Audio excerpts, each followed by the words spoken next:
as I was at the gym this morning, walking on the treadmill, it got me thinking about a magical topic, and that is the perfect vessel. Now, I did a video on this some time ago on Instagram, and at the time, I actually appear in the video, and at the time I was quite skinny and I'd lost a lot of weight because I'd not been very well, and I'm about 1.5 stone heavier now. So, but at the time I did this video, and it was a fun video, and it said time for your witchy workout, and lots of people completely ignored what I'd written in the post and came to me and said that I was pushing diet culture, and it was all right for me because clearly I didn't have any issues exercising. In the video, I'm doing some like silly exercises with a cauldron and some books, and I think maybe a candle. So it was all very light-hearted, and but the message in there, the text in there, was about creating the perfect vessel for magic, and I got absolutely jumped upon. And I had to point out to these people, look, if you follow my other posts, then you'll know that I've got some quite chronic health conditions and some things that actually make me other abled. I'm not as abled as other people. And the message in the video was about movement, and it was about taking care of the body, and it was about uniting mind, body and spirit.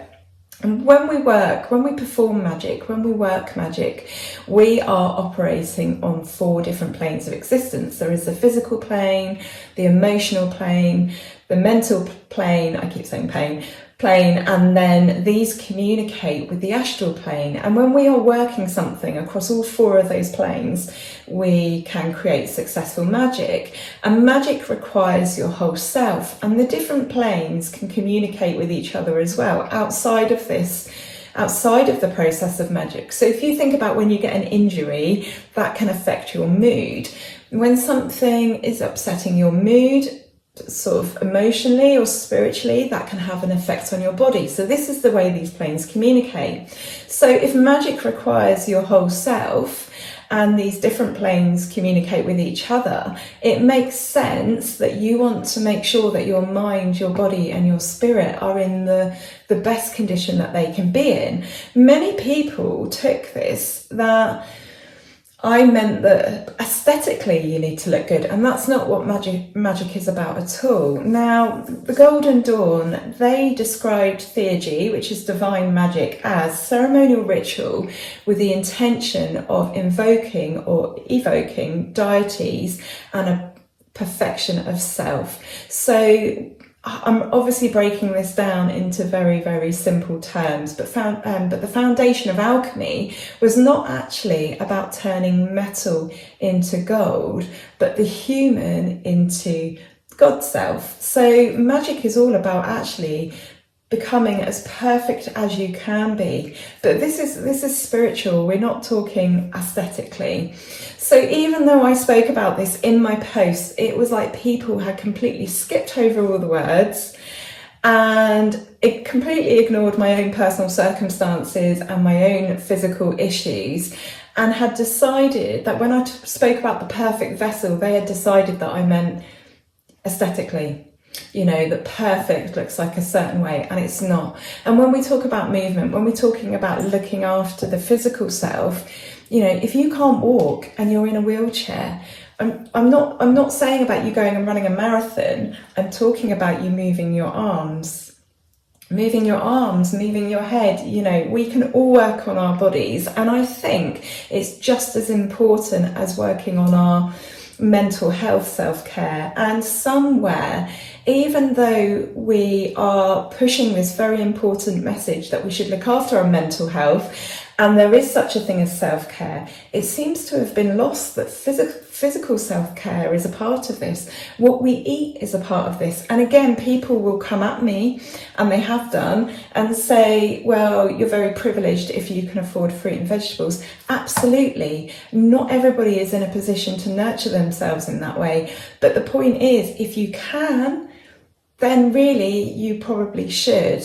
And 90% of our brain's processes are a result of movement. So if you don't move, failure to move actually means that your brain shrinks. Now, if you want to perform magic, it's not ideal to have cognitive dysfunction or a brain that's shrinking. So for me, physical movement is as important as self-care, you know, any other type of self-care, and it is part of uniting that mind, body and spirit. But the whole point in all of this is, like magic, like witchcraft, each person's self-care is going to look different, and that is okay.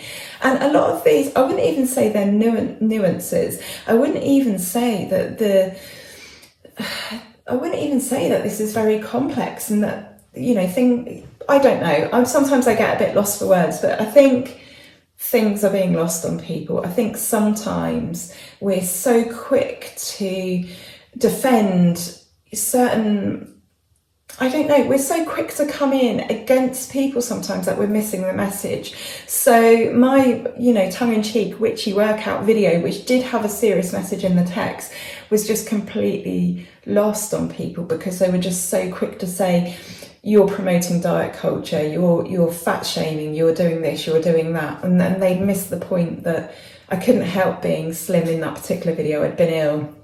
And that movement can look different from person to person, that self-care is as much physical as it is mental. It's, you know, when I talk about what we put in our bodies, I'm not just talking about what we're eating. And yes, that will look different from person to person. I'm talking about some of the things that we ingest in as much as what we watch. You know, what do we subject ourselves to when we watch a film? What topics are we looking at? Are they dark? Are they any good for us? What sort of people are we hanging around with? What sort of impact do they have on us? Are they, you know, do they help boost us and make us feel good about ourselves? Or are they, you know, psychic vampires? Diet is not just about what we eat and what we drink.